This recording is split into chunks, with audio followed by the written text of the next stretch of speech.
Let's go Claire B. and Dustin Long, and then Bob Pockris. Go ahead, Claire.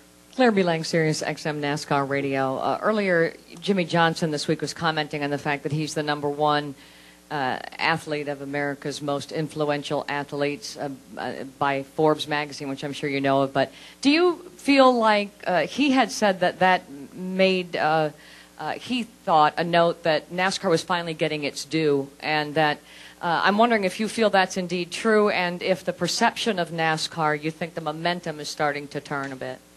Well, I think, listen, he's won 5 consecutive championships in the highest level of competition in American motorsports, and I would argue around the world. So he's deserving of that position by Forbes.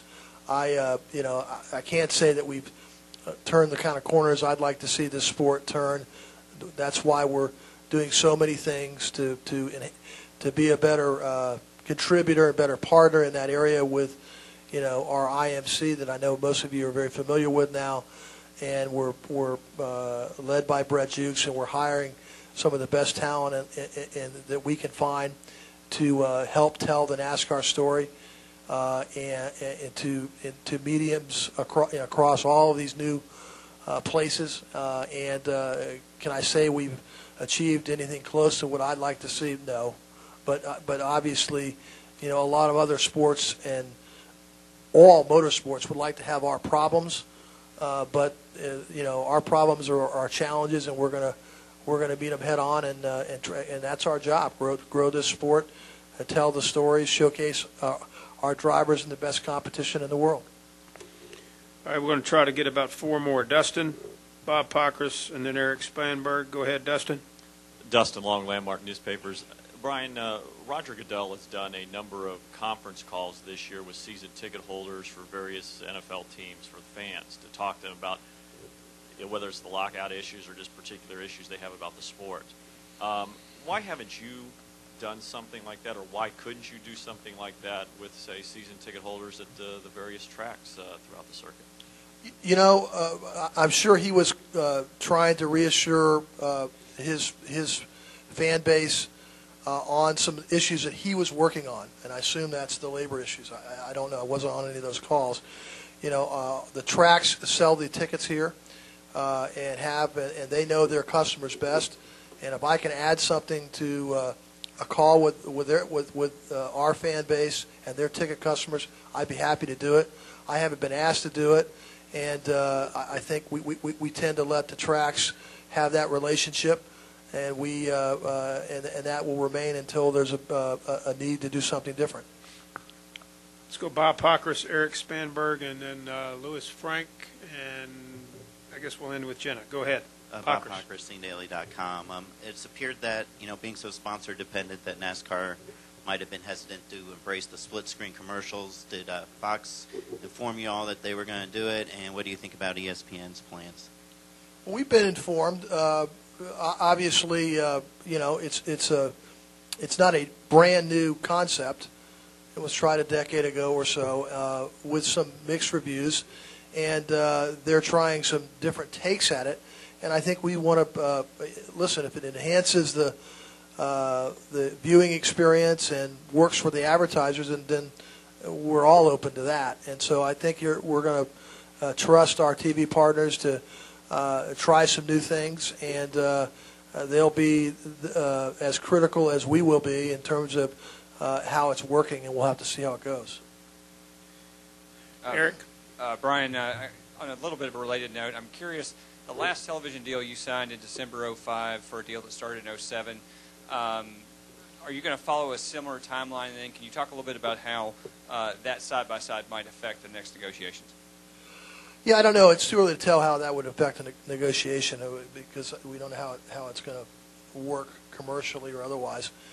Look, there's no question that the television landscape is with what's happened over in with Comcast and NBC coming together, and recent deals, the Pac-12 deal, and others, that sports content has never been more important to all of the networks who are in the business, and some new ones that are getting into the business. So, but our first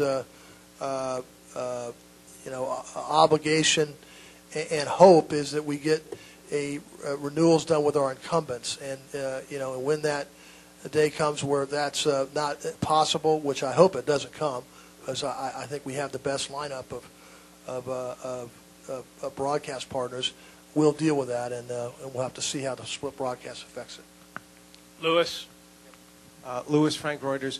Brian, you talked earlier about NASCAR, paying attention to social media, changing interest of younger audiences. I was wondering whether you've decided whether to do this or not. Is shortening some of the races on the table at all? Well, we have shortened races, and over the last 5 or 6 years, we've shortened several, and including some nationwide series. And so, I think we will be open to that if it works for the tracks and works for our network partners, and obviously if the fan base wants that, that'll be something that it'll be case by case. But are we open to that? Yes. Have we done it before? Yes. Okay, final question, Jenna. Got a follow-up? Go ahead. Brian, what does probation mean, and why was the All-Star race included with Kevin and Kyle? A lot of fans are confused by that and think maybe because it's a non-points event that it shouldn't be included. Well, what probation means is there is a different set of eyes and expectations that are placed on a driver who's been placed on probation, that they're going to have a more limited flexibility in how we're going to officiate them should they be in some similar area that they were just that they have just violated. Why it's important to have consistent rules even through the All-Star races, is there are safety elements that are interaffected between events. There are lots of different reasons why you just wouldn't want to say we're not going to have, a standard set of NASCAR rules in the All-Star race. And keep in mind, given that there are no points at stake, by definition it gets more aggressive. We know that. That's fine.